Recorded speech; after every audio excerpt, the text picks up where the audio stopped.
అందరికీ నమస్కారం. ధాత్రి భక్తి ప్రేక్షకులకు స్వాగతం. ఈ వీడియోలో తులారాశి వారికి ఆగస్టు మాసం అంతా ఎలా ఉండబోతుందో రాశి ఫలాలు చూద్దాం.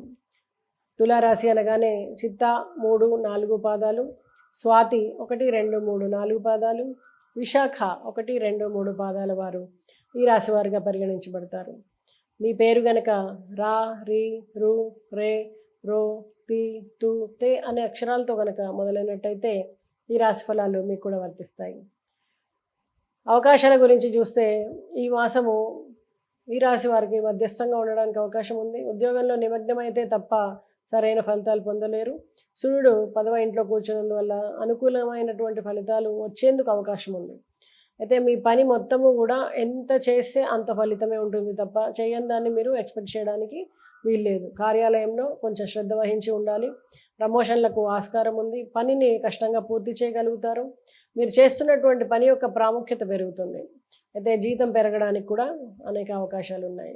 మీ పేరు కూడా మంచిగా ప్రకాశిస్తుంది. ఉద్యోగ స్థానంలో ఆత్మగౌరవం పెరుగుతుంది. కార్యాలయంలోని సీనియర్లు మీ పని గురించి అలాగే మీరు ఇచ్చినటువంటి అవుట్పుట్ గురించి చాలా సంతోషంగా ఉంటారు. తద్వారా కార్యాలయంలో మీకు మంచి మద్దతు లభిస్తుంది. విద్యార్థులకు కొంత ఒడిదుడుకులతో నిండి ఉంటుంది. మాసం ప్రారంభంలో బుధుడు మరియు శుక్రుడు వంటి శుభగ్రహాలు 5వ ఇంటిపైన ప్రత్యేక దృష్టిని కలిగి ఉండడం ఇది అనుకూలమైనటువంటి తెలివితేటలను పెంచడానికి ఆస్కారం ఉంది. అన్ని ప్రయత్నాలను కూడా ఏకాగ్రతతో మీరు పూర్తి చేయగలుగుతారు. తద్వారా వివిధ విషయాల అవగాహనను పెంపొందించుకుంటారు. కానీ తిరోగమన శని 5వ ఇంట్లో ఉన్న స్థానాన్ని కలిగి ఉండడము కష్టపడితేనే మీకు ఫలితం ఉంటుంది. అది మీరు గుర్తుపెట్టుకుని కష్టపడి పనిచేయండి. మీ కుటుంబ జీవితానికి చూసినట్టయితే అనుకూలమైనటువంటి ఫలితాలు ఉన్నాయి. 2వ ఇంటి అధిపతి అయినటువంటి కుజుడు 8వ ఇంట్లో కూర్చొని సొంత ఇంటిని చూస్తూ ఉన్నాడు. దేవగురు బృహస్పతి అంగారకుడితో పాటు కూర్చొని అక్కడ 2వ ఇంటిని చూస్తున్నాడు. దీనివలన ఏంటంటే కుటుంబ జీవితంలో చిన్న చిన్న సమస్యలు తరచుగా తలెత్తడము, పరస్పర సమన్వయంతో వాటిని మళ్ళీ మెరుగుపరచుకోవడం జరుగుతూ ఉంటుంది. 4వ ఇంటి అధిపతి అయినటువంటి శని 5వ ఇంట్లో తిరోగమన స్థితిలో ఉండడం ఇది కుటుంబం యొక్క మొత్తం సంక్షేమాన్ని నిర్ధారిస్తుంది. ప్రేమ వ్యవహారాల్లో పెద్దల ఆశీస్సులు లభిస్తాయి. వివాహం వరకు దారితీస్తుంది. ఇంట్లో శుభకార్యాలు తలపెడతారు. బంధుమిత్రులతో కాలం గడపడం, సన్నిహితుల్ని కలుసుకోవడం, చిన్ననాటి మిత్రులతో మీరు సరదాగా సమయాన్ని గడుపుతారు. దూర ప్రాంత ప్రయాణాలు బాగుంటాయి. కొంచెం ప్రయాణం విషయంలో జాగ్రత్త వహించి సరైనటువంటి ఫలితాలు పొందండి. అలాగే శుక్రుడు సున్నితమైన గ్రహము 5వ ఇంటిని చూస్తూ ఉండడము తద్వారా మీ కుటుంబ సభ్యుల అందరి మధ్యలో కూడా ప్రేమ చిగురిస్తుంది. అలాగే పనులన్నీ కూడా వేగవంతంగా పూర్తి చేస్తారు. ఒకదాని తర్వాత ఒకటి చిన్న చిన్న సమస్యలు తలెత్తుతుంటాయి. ఈ విషయంలో కనుక మీరు ఆచితూచి వ్యవహరించినట్టయితే వాటిని ముందే జాగ్రత్తగా పసిగట్టగలుగుతారు. మీ అందరితో బంధువులతో మీ సంబంధాలు మెరుగుపడతాయి.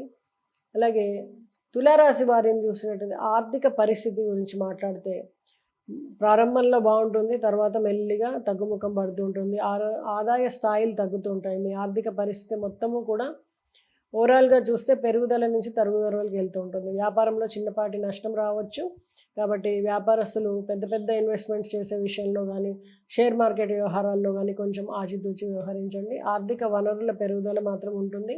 మొత్తం మీద ఈ నెలంతా చూస్తే ఆదాయ స్థాయి పెరుగుతుంది. కానీ మాసాంతంలో ఆదాయం తగ్గడానికి ఆస్కారం ఉంది. ఆరోగ్య విషయంలో గమనించినట్టయితే నెలంతా కూడా జాగ్రత్తగా ఉండాలి. ఆరోగ్య సమస్యలు తరచూ తలెత్తడానికి ఆస్కారం ఉంది. రాహు 6వ ఇంట్లో ఉండడం, తిరోగమన శని 5వ ఇంట్లో ఉండడం దీనివల్ల ఏంటంటే తరచూ చిన్న చిన్న సమస్యలు వస్తూ ఉంటాయి. ఇన్ఫెక్షన్స్ లాంటివి లేదా ఈఎన్టీ సమస్యలు, ఎముకలకు సంబంధించిన సమస్యలు. తగు వైద్య సలహాతో మీరు వాటి నుంచి బయటపడే ప్రయత్నం చేయండి. అలాగే ఎక్కువ కాలం ఉండేటువంటి వ్యాధులు వస్తూ ఉంటాయి, ఇన్ఫెక్షన్స్ లాంటివి. మీరు కొంచెం శ్రద్ధ వహించి వీటి నుంచి అనారోగ్య సమస్యల నుంచి బయటపడవచ్చు. అలాగే సంపద పెంచుకోవడానికి అనేక మార్గాలు మీకు దొరుకుతాయి. మిమ్మల్ని ఫిట్గా ఉంచుకోవడానికి సరైన ప్రయత్నం చేస్తూ ఉండండి. మానసిక ఒత్తిడి కలిగించకుండా ప్రయత్నం చేయండి. ఎందుకంటే ఆరోగ్య సమస్యలు, మానసిక ఒత్తిడి వల్ల మీ వ్యాపారం మీద మీరు మనసు పెట్టలేకపోతారు. మరి ఈ రాశి వారు శుక్రవారం నాడు శ్రీ యంత్రాన్ని పూజించడం, మహాలక్ష్మీదేవికి ఎర్రని పుష్పాలతో పూజించడం, ఎవరైనా స్త్రీలు అయినటువంటి గురువుకి ఎరుపు రంగులో ఉండేటువంటి మిఠాయిని తినిపించడం ఇలాంటి పరిహారాల ద్వారా మరింత చక్కటి ఫలితాలు పొందడానికి ఆస్కారం ఉంది. శుభం.